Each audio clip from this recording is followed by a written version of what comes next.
हरे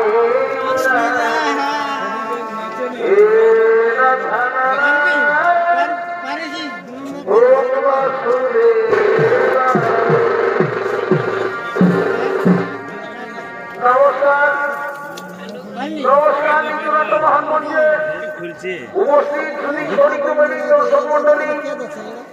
আমার পূজনীয় আমার মামনিয়া আমরা ঘোরাফেরা না করে নিজে নিজে জায়গা নিয়ে ধৈর্য সহকারে শান্তি শৃঙ্খলা বজায় রেখে বসেছিলাম। তাই প্রথমে স্থানীয় কমিটি একান্ত সহযোগিতা নিয়ে স্বর্গীয় মিত্তাবর কুমার প্রতিষ্ঠিত